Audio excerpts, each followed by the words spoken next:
Guys, so sa paglilinis ko today, nakakita ako ng isang creature na color brown. Sabi nila, ito raw ay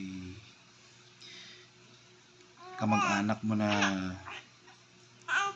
pumanaw na, o matagal nang pumanaw o papanaw pa lang. So, hirap din naman paniwalaan kung ibabase natin yung belief natin sa ganun. Pero siyempre kailangan din natin igalang yung paniniwala ng iba. So guys, anong masasabi niyo sa ganitong mga pamahiin? Totoo kaya ito? May basihan kaya ito? Or katang-isip lamang? Maraming salamat mga ka-One Piece and good afternoon. So pinakamagandang gawin natin dito ay i-replace na natin or i-remove, i-relocate natin ng ibang place. Okay? Kasi baka papakinto ng langgam dito, so ang daming langgam sa paligid, so baka mabubuhay pa or buhay pa talaga to.